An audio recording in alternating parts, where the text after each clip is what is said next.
안녕하세요. 이번 시간은 이제 유산균에 대한 마지막 시간이에요. 그래서 지난 영상까지 프로바이오틱스에 대한 전반적인 설명을 이제 1편에서 드렸고, 그리고 이제 2편에서 이제 각 제품 제형의 어떤 특징들, 그리고 이제 균수의 중요성, 그리고 이제 유익균을 살리기 위해서 필요한 방법 등에 대해서 이제 말씀을 드렸어요. 그래서 여러 가지 여러분들이 고민을 하셔가지고 제품을 하나 선택해서 구매했습니다. 자, 그럼 이거를 어떻게 먹이는 것이 좋을까? 그래서 이제 우선 구매하시면은 가장 먼저 하셔야 될 일이 냉장고에 제품을 넣는 겁니다. 그 냉장 상태에서 좀 더 생존율이 높기 때문에. 그리고 이제 하루에 하루치를 꺼내가지고 이제 주시면 되겠죠. 그래서 근데 이제 중요한 거는 반려동물이 살아있는 유산균이 이제 충분히 많은 어떤 그런 제품을 갑자기 만약에 섭취하게 되면은 반응이 즉각적으로 와가지고 자칫 변이 질어지거나 설사하는 경우도 있어요. 그래서 이제 처음 유산균을 급여할 때는 먼저 적은 양만 급여해서 적응 기간을 두는 것이 좋습니다. 그래서 예를 들어 가지고 처음 3일은 이제 한 4분의 1 캡슐 정도 급여하시고, 그 다음에 이제 한 3일은 반 캡슐 정도 급여하시고, 그리고 한 일주일 뒤에서부터 한 캡슐 급여하시는 방법으로 이제 적응 기간을 좀 두시는 게 좋아요. 그리고 이제 가장 제가 많이 듣는 질문 중에 하나가 유산균을 밥이랑 같이 먹는 게 좋을 것인지 아니면 공복에 먹는 것이 좋을 것인지에 대한 것인데, 사실 아직도 이 문제는 좀 논쟁 중이기는 해요. 일단은 이제 제 의견을 말씀드리면은, 우선 프로바이오틱스는 살아있는 유익균이기 때문에 체내에 이제 위산과 담즙산 그리고 췌장 소화 효소 등에 의해서 사멸되지 않고 골고루 분포되어야 합니다. 근데 유익균을 위액의 분비가 적은 어떤 그런 공복 상태가 되겠죠. 그때 이제 섭취하는 것이 좋다는 그 주장이 있는데, 이 근거가 공복에서는 위산의 분비가 적기 때문에 유익균의 사멸이 덜할 것으로 생각되기 때문에 그래요. 근데 이제 반대로 음식물과 함께 섭취되는 그런 경우라면은 유익균의 사멸을 좀 더 잘 막아줄 수 있다는 연구 결과가 있습니다.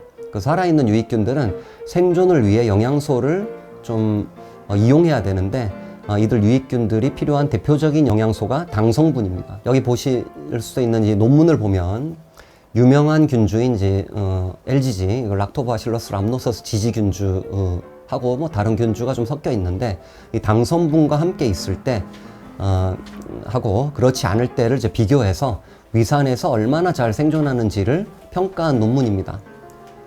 여기 논문의 결론은 여기 보이는 테이블처럼 나왔는데, 보시면 이제 좌측은 유산균 균주를 이제 보여주고 있고, 여기 pH라고 된 것은 위액에서의 환경을 이야기하고 있습니다.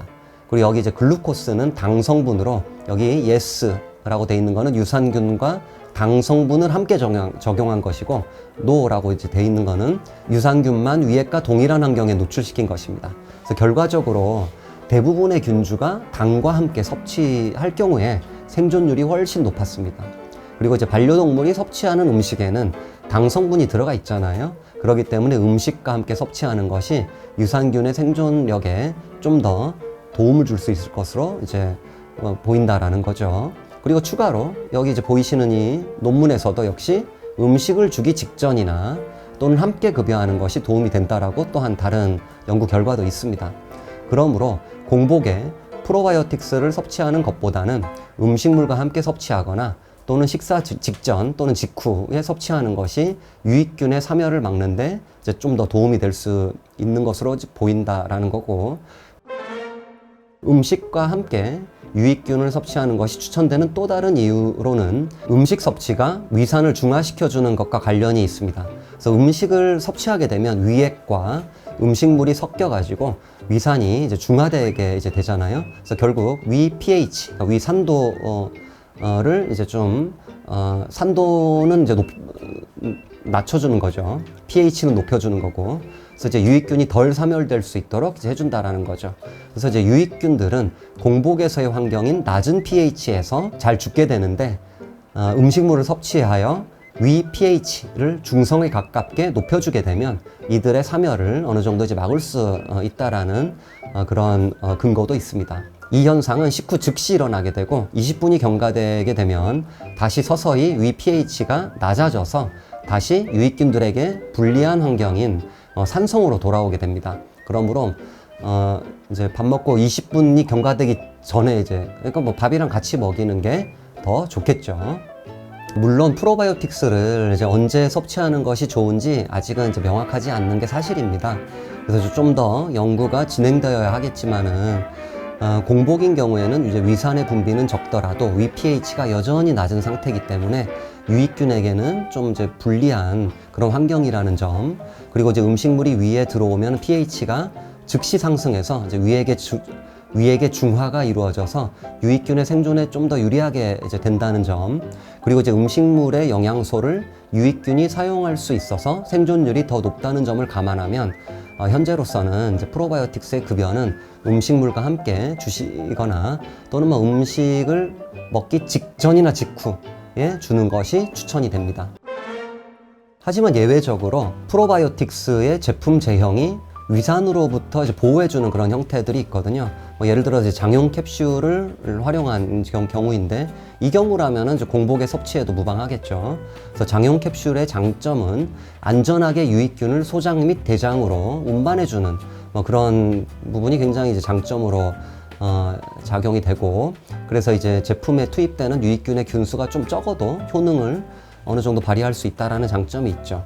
하지만 반대로 단점도 있는데, 이 미생물, 우리 몸에 살고 있는, 반려동물의 몸에 살고 있는 미생물의 분포를 보게 되면은 구강에서부터 이제 쭉 밑으로 연결이 되거든요. 근데 이제 장용 캡슐을 먹게 되면은 구강하고 위라든가 소장 상부 같은 경우에는 미생물이 분포할 수가 없게 되겠죠. 그래서 그 효과가 소장과 대장에 국한될 수 있다라는 점이 좀 이제 단점으로 작용할 수가 있습니다.